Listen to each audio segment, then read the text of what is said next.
chosen ones, empaths, you remain instilled in the narcissist's mind.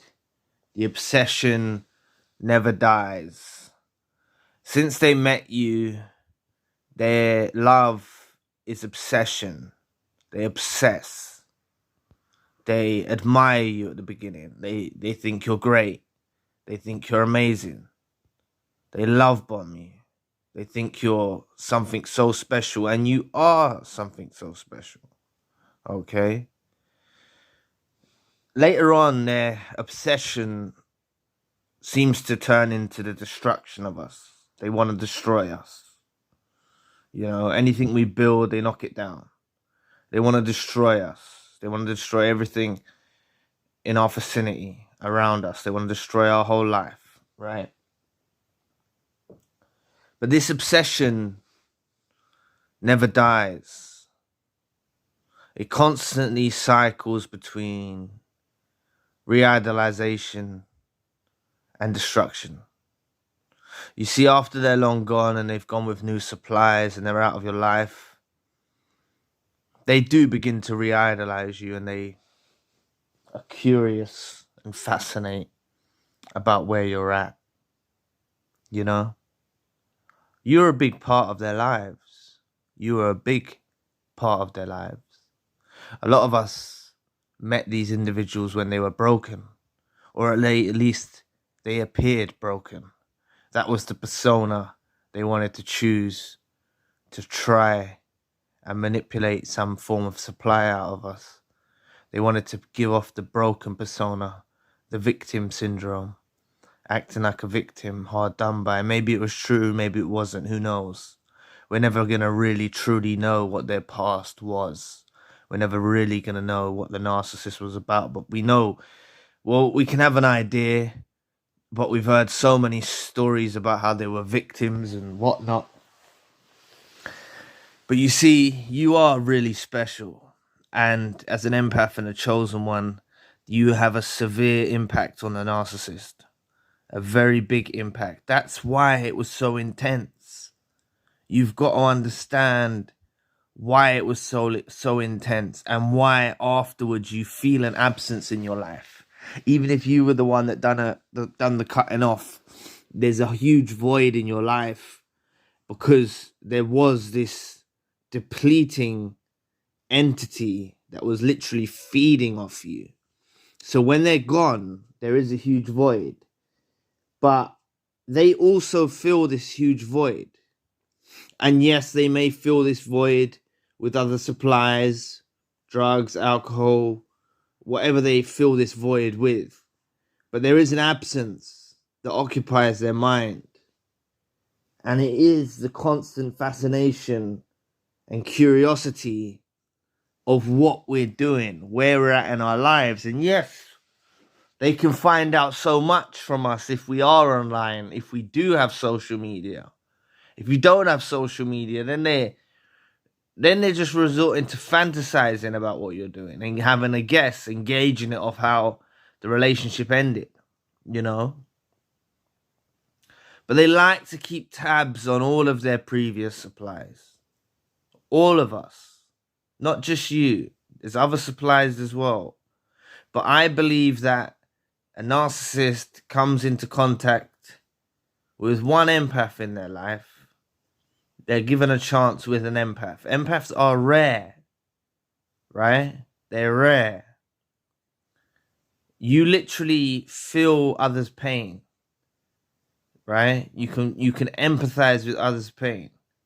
There's so many toxic people in today's society. Empaths are quite rare, right? Some of us are introverted. There can be extroverted empaths. Mixture of both. But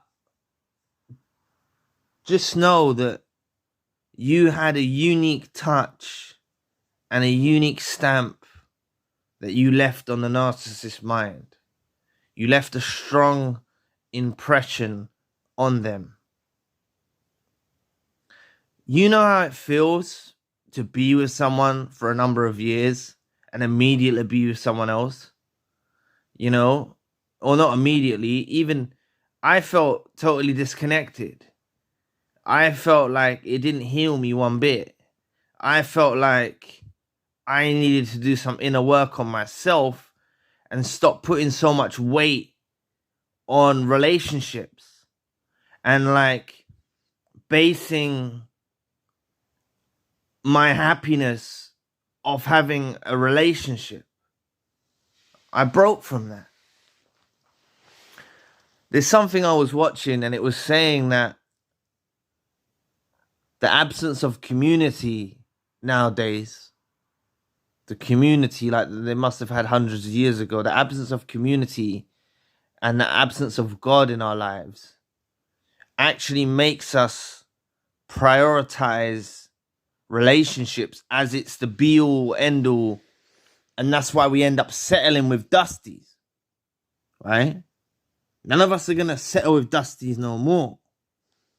Okay, we know now we're not the reject that the narcissist made out if they discarded you. We're not the reject, the thing they didn't want. They don't know what they want. They make such stupid decisions in their lives. This is what they do. When you're devoid of empathy, when you have ill intentions for your brothers and sisters on earth, you make stupid decisions. You're not going with karma. You're not in tune with karma. You're not in tune with positive energy. You're not in tune with God. You're not in tune with that. You're functioning on a very low vibration. And they're wishing this ill intent. They have deranged obsessions. They are obsessed with us. And this is why I'll say to you, for all of you, right, that maybe have been out of the relationship for a year, 6 months, 2 years, and maybe you haven't heard nothing from the narcissist. I'm telling you, I've read in the comment section and I've heard from people that have got hoovers after 20 years. What I'm trying to say to you is there's a lot of thought that goes into a narcissist before they reach out and make a hoover. They know what damage they've done. They know where they've left the relationship. A lot of them go very quiet sometimes. You might have had some hoovers at the beginning. You haven't really noticed they were hoovers. They've gone very quiet. The narcissist goes very quiet because they think you're in pain, right? They think you're in pain by them not speaking to them. The moment that they get a sense that you're actually okay, right? Then they make themselves known. And that's why the narcissist done it on the channel with me, as I've mentioned previous times, but decided to reach out because they heard that I'm fine. They knew that I was fine. They could hear the way I was talking. I was fine. I don't want them. They know I don't want them with anything to do in my heart. And then they reached out after 6 years, right? They reached out after 6 years.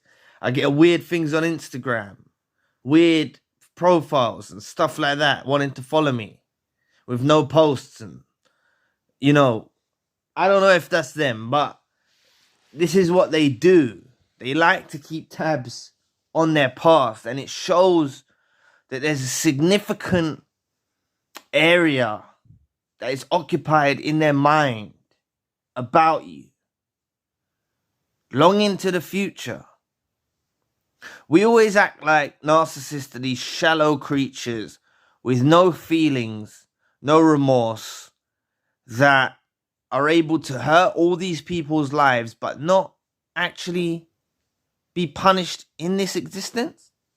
They are punished in this existence because they have soul ties as well, and they don't cleanse themselves. They will sleep with more and more people and get more and more bodies, more and more soul ties, more and more confusion mixed up in the chemistry in their bodies, more and more confusion.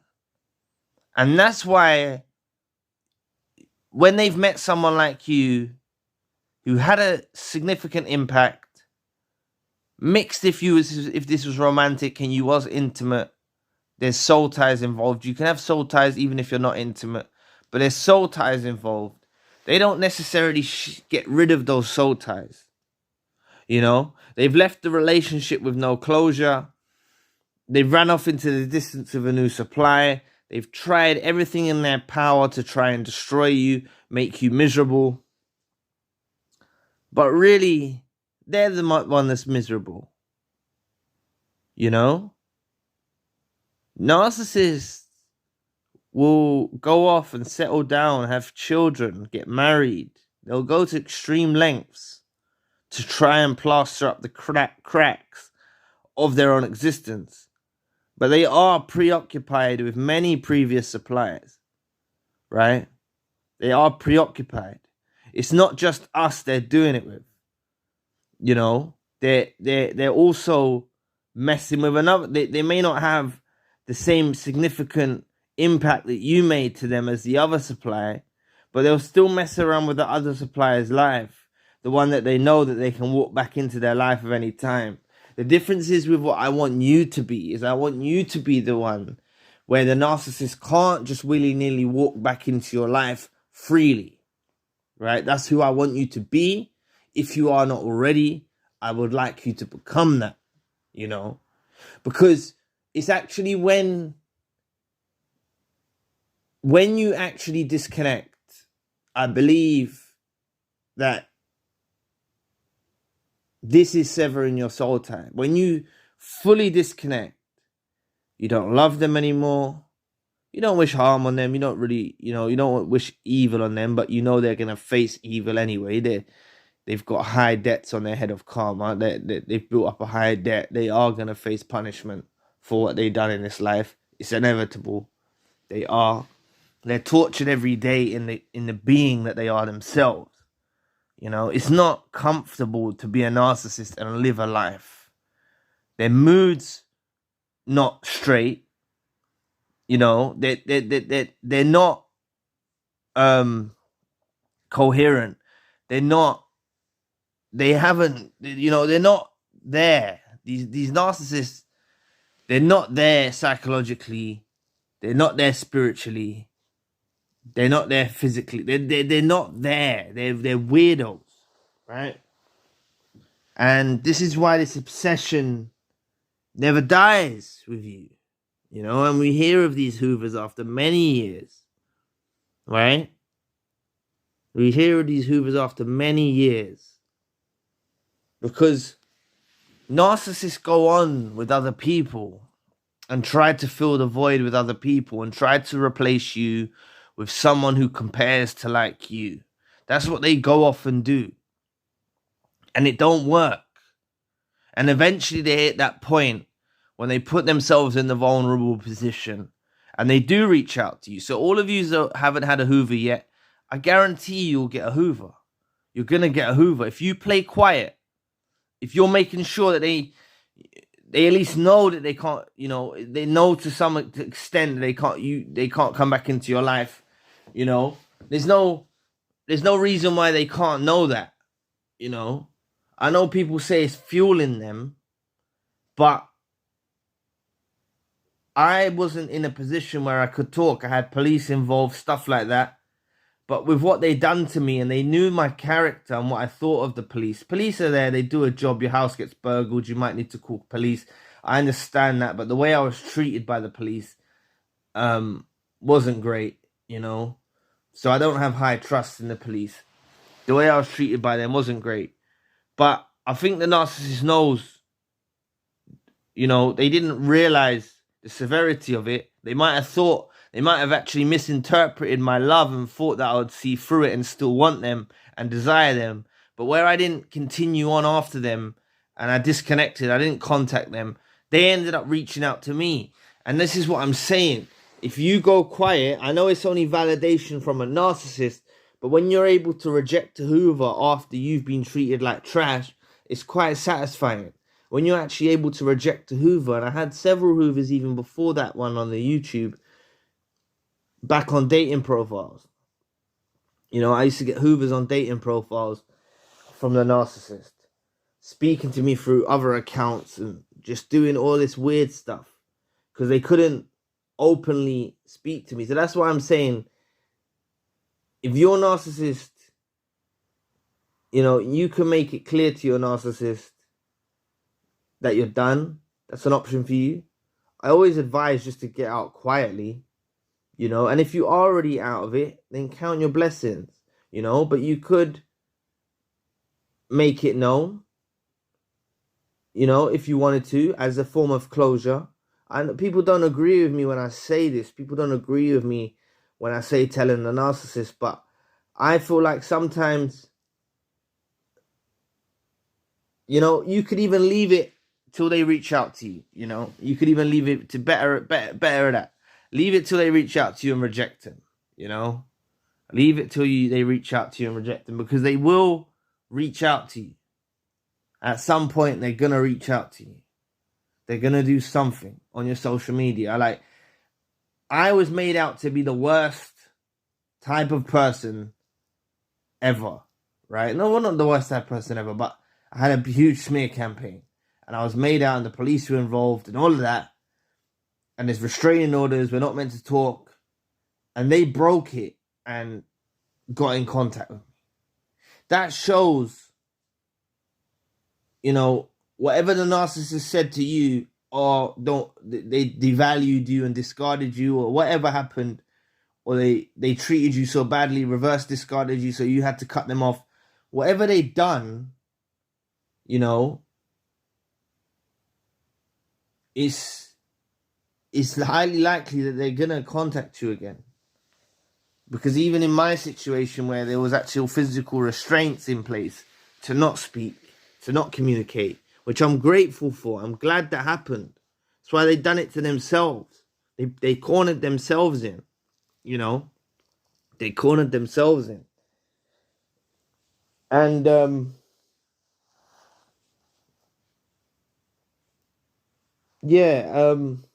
to be honest, someone even knocked on my father's door, and I wasn't there, and they had some documents, so I don't know if it was something to do with that. And I haven't even followed it up. Do you know what I mean? I haven't even followed it up. I don't actually care. Whether it's still on or not, I don't care. If they've still got a restraining order, they don't. I don't want no contact with them, and I don't want nothing to do with them. And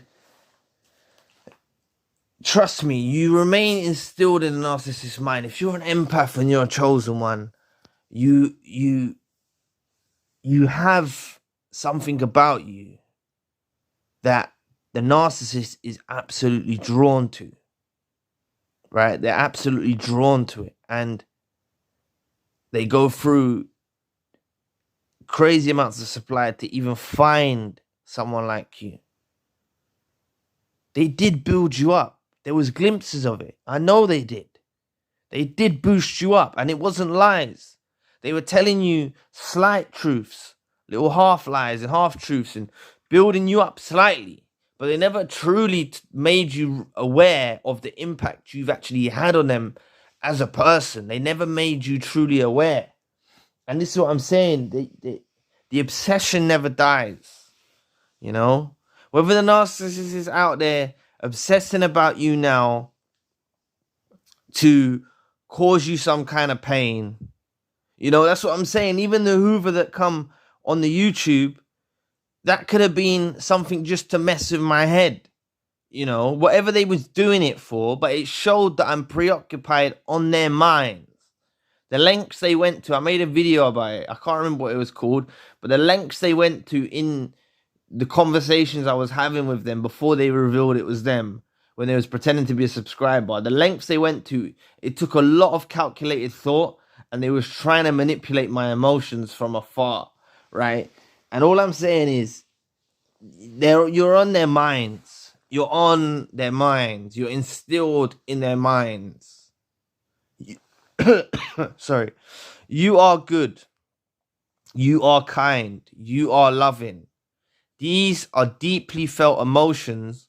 And I know the narcissist is basically emotionless, but you have a strong energy around these emotions, and they can feel the energy.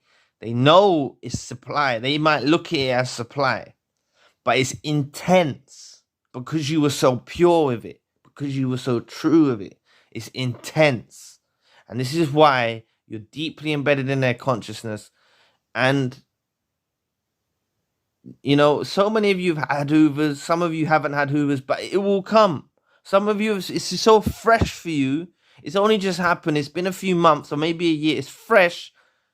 Narcissists will go off on their ventures and go with other people and all of that. They'll make their mistakes and they'll think they can come back to you, you know. And it's when they want to come back to you, tell them, no, go away, you know. When they want to come back to you or even make contact with you after a significant amount of time, it's like, get out of here. And I want you all to be strong enough to do that. So just know the obsession never dies, and they're curious and they fascinate. If you're not on social media, then they're very curious and they fascinate. If you're on social media, they're keeping close tabs on you. You're part of a ritualistic behavior where they view various suppliers, you know, that are no longer in immediate contact with them. They view these suppliers. Even if you do have kids and you've got partial contact, they view what you're doing. They want to know what you're doing. They want to know if you've moved on. They want to know all of this stuff, right? You know, and that's what the narcissist did to me on the email. They were talking about various things, and they were saying that they've broken up with their partner and stuff. So I was just saying my things back to the subscriber, and it was all starting over a book they supposedly had that I was going to give a shout out for, but they was denying that. There was a big red flag. They want to know if you've moved on. They want to know if you've moved on. They want to know where you're at in your life, and they do keep tabs on you if you're on social media. There's accounts probably in your followers or whatever, you know, the group of people that you have, your contacts or whatever in your social media account, you know, your Facebook friends or whatever. There's ones that are in there that they added to your account probably when you was with them. And this is how they can have access. They already had access to your account from another account while they was with you. That's a trick that they do. I know they do that, right? They have accounts that have got access to you from before. So, or they're resorting to making fake accounts and requesting to see what you're doing. You know, this can carry out even if you're blocked. You know, they'll block you, but then they're watching you. This is what they're like. This shows how you're instilled in the mind of the narcissist. Someone doesn't function like this and carry on like this in their daily existence if they're not fixated on you, right? And yes, it may be to destroy, you know. Yes, it may be, you know, it's not always I want to come back and love you, because a lot of our suppliers have been converted into something they want to destruction. They've resented us. As I said in a video earlier, they mirrored us to such high degrees. They become resentful of the people that we are. They become jealous and envious of the people that we are. They do. Narcissist is jealous of the empath. They're jealous of them. They're resentful. They're envious. They wish they could be the empath. You know, these people go out in the street. They copy love off TV. They copy, you know, they mirror. They're just frauds. They're just frauds, man. But just know the obsession never dies. So anyway, thank you for watching today. Please press the like and the subscribe button. If you'd like to donate to the channel, you can find a link in the description box. And if you'd like a one-to-one session with myself, you can also find a link in the description box. Currently, I've got a secondary channel, a spiritual channel. So anyway, we'll be back with another video soon. Peace.